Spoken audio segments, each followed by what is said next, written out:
Howdy, everybody. Yeah, back at you again with something a little bit, well, maybe not new.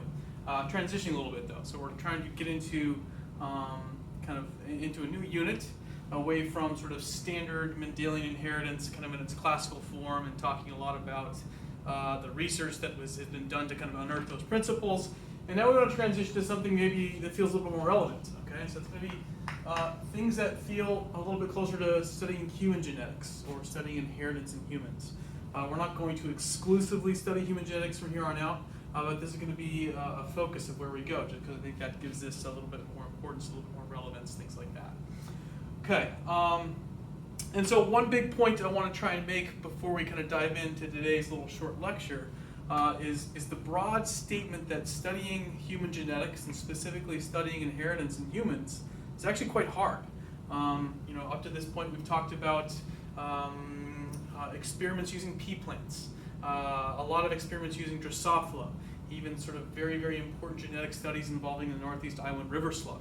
Okay, and so these are all different kinds of organisms with their strengths and limitations, and they're all very different than humans. Okay, and what I'm going to do is I'm going to post a discussion question to the course Katie.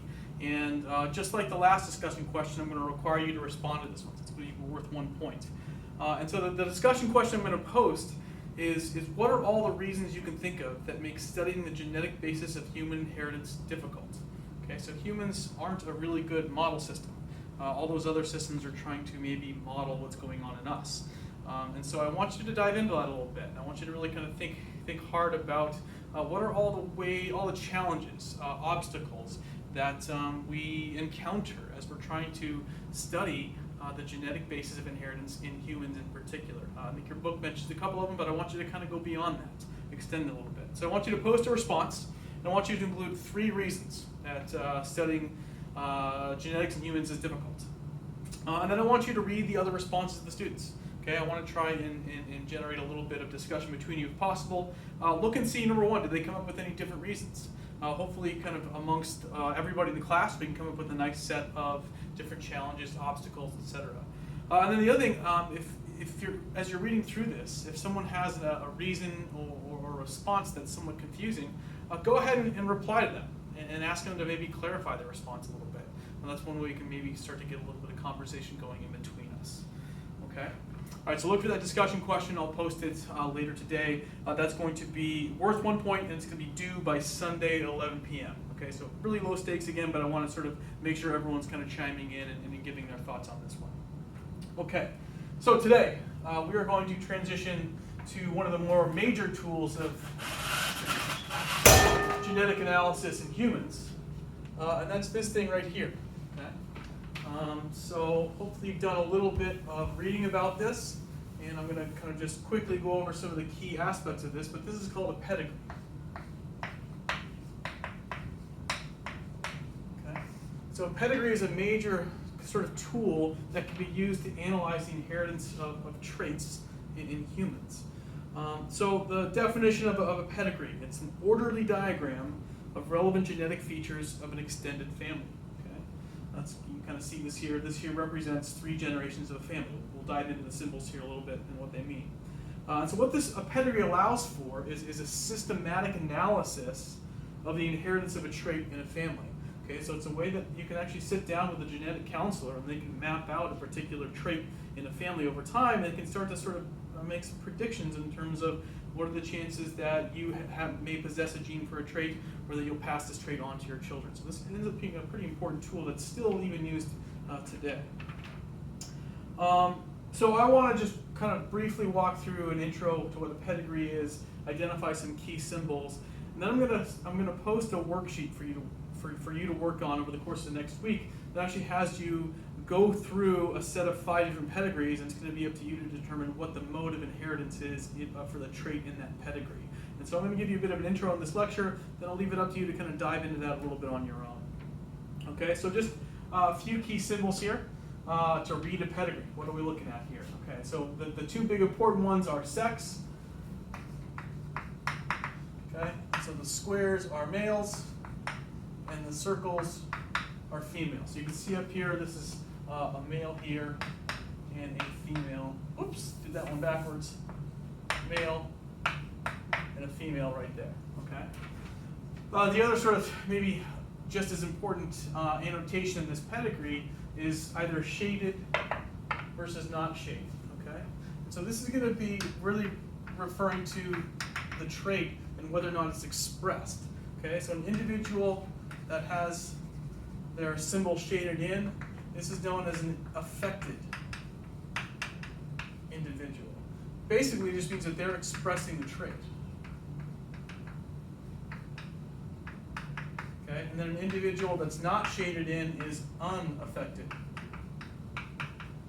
Okay, so they're not expressing the trait. Okay, again, we'll keep this sort of idea of a trait pretty general at this point. This is neither a positive or negative connotation, it's just a trait, but it can be very different. So the trait could be blue eyes in this case, or the trait could also be Huntington's disease. Okay, so the traits is just a very general way to describe kind of what it is we're tracking in this particular family. Okay, a mating is really indicated by this line right here. Okay, we'll put a asterisk here. This is a mating. Okay, so this male and this man and this woman, they had children here. Okay, so that's mating. So mating is just a single line. If you were to see two lines in between individuals, this is what's known as a consanguineous. I'm running out of space. I think I'm spelling this correctly. Yep. Consanguineous mating. So two lines like that. So this is a mating between relatives. Okay, this can be a mating between siblings, mating between cousins, but basically the kind of stuff that you read about in royal families. There's a bunch of that going on, and this has some really particular relevance to the transmission of recessive traits. Okay, so you can imagine if there's a rare recessive trait in an overall population, but that trait is present in a particular family, there's a greater chance that that recessive trait gets expressed throughout generations if there's a lot of consanguineous matings within that particular family. Again, there's some stories in royal families about this, in particular like hemophilia was one of these recessive traits that was expressed in particular royal families at a high level. Okay, and then let's see here, we'll put this line right here, we'll indicate with two asterisks. These are all siblings. And this may seem somewhat obvious, but a man and woman have children. Although all three of those children are underneath here, these are all siblings. Okay. Other symbols you need to know about. So we've got 1, 2, 3 generations in this pedigree, and so those generations are often indicated with Roman numerals off here on the left. So this is generation 1, generation 2, and this is generation 3 down here. Sorry, I'm kind of squeezing it in here. Okay, so 3 generations in this pedigree, and then within each generation, you can actually number the individuals going from left to right. So this is individual 1, 2, 1, 2, 3, 4, 5. Individual 1, 2, 3, 4, 5. Okay, so that's used just so it makes it really a lot easier to say if you're discussing with somebody to identify that particular individual. So you can say individual 2, 3 would sort of point to this individual there. Okay. So those are sort of just some general kind of symbols and annotations you'll need to know to read a pedigree. So what I want you to do is I want you to go through, there's two examples in the textbook that I think are pretty good that talk about sort of 2 very different kinds of patterns of inheritance. That's dominant versus recessive. Okay, so the example of a dominant trait your textbook goes through on page 32 is Huntington's disease. Okay, so it's a rare dominant trait. So it's a disease caused by a dominant allele. And so the term I want you to pay attention to in that section is the term vertical inheritance. Okay, so it's going to be a sort of hallmark of inheritance of a dominant trait. The example of a recessive trait your textbook goes through is cystic fibrosis, which is another disease, but this one's caused by a recessive allele. Okay, this one's on page 33. And the term I want you to focus in on this one is the term horizontal inheritance. So that's going to be an inheritance pattern that's generally a hallmark of recessive traits. And so you'll notice as we go through this pedigree analysis stuff, I'm going to often use the terms generally, most likely, probably, oftentimes there's not a lot of really clear-cut right and wrong when analyzing a pedigree of a family to look at a pattern of inheritance. Okay, so this is where I think, just to call back to the discussion question I want you to answer, this becomes sort of one of the challenges of looking at inheritance in human populations. There's distinct challenges in humans that make it really hard to clearly determine the precise inheritance pattern of a particular trait. Okay, so you'll hear a lot of these words kind of come up. Doesn't mean that it's not always possible to determine it, but sometimes you can't always pin it down exactly.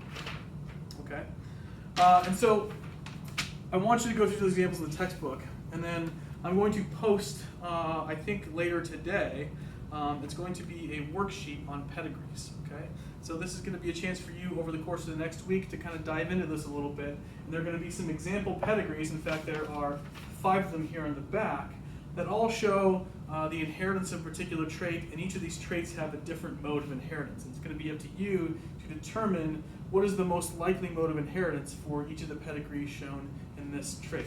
Okay, so the first page of the worksheet has some just general guidelines or general advice on sort of how to identify different modes of inheritance. Recessive traits, dominant traits, X-linked recessive, X-linked dominant, and a couple more that I'll talk about here in a second. And then for you, the job is to go through each of these pedigrees. So there's 5 on the back, and there's sections for pedigree 1, 2, 3, 4, and 5. And I want you to identify whether or not it's possible or impossible for each of these modes of inheritance to be present in this particular pedigree. And I want you to highlight the one you think is most likely. Okay? And then for the one that you deem the most likely mode of inheritance, I want you to explain your reasoning down here in a couple complete sentences. Okay? And I want you to do that for all 5 of these pedigrees. Okay, you're welcome to work together in any way you want to. And this will be due, I'm going to make you turn this one in by Friday next week at 11 p.m. Central Time. Okay, so you got really a full week to work on this one. Okay, so before you dive into that, there are 2 terms on this worksheet that we haven't actually talked about at all. Different kinds of modes of inheritance. Okay, some we have talked about.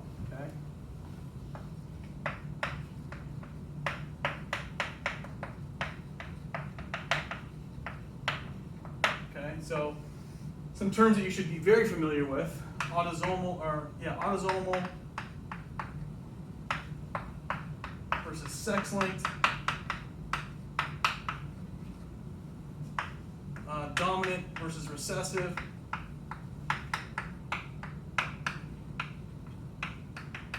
and then combinations of dominant recessive autosomal, dominant recessive sex-linked. Hopefully these are things you're very familiar with.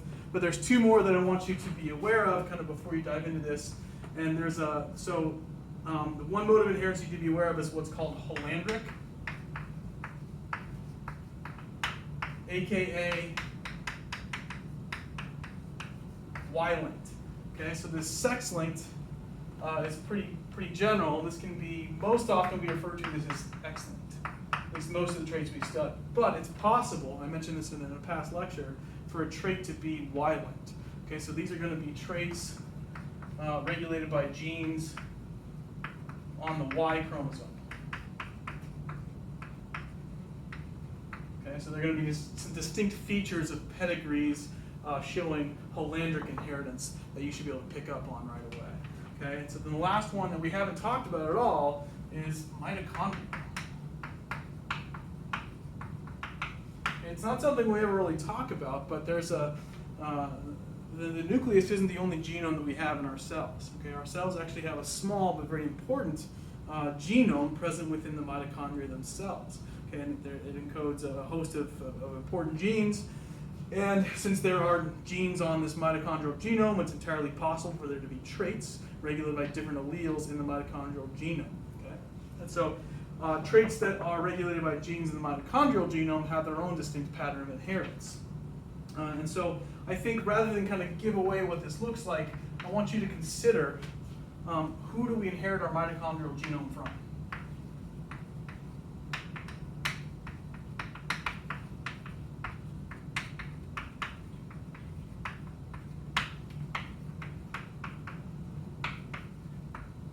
And basically by this I mean, do we get it from our mom, or do We get it from our dad. Okay, so think about that, and that should then give you some clues in terms of identifying whether or not it's possible that an inheritance trait can be sort of indicative of a mitochondrial trait. All right. So I think I'm going to leave it at that. Look for a lot of these things that I posted, a discussion question, this worksheet on pedigrees, and I'll get back to you here a little bit later today and tomorrow, and we'll talk about population genetics. Okay, how do we track frequencies of alleles in populations over time, and that's going to bring us to something that we talked about. We didn't really talk about it in lab, but we're going to circle back to our lab results from the second lab. So it's going to be talking about the Hardy-Weinberg equation and talking about estimating allele frequencies in populations. All right? Thanks.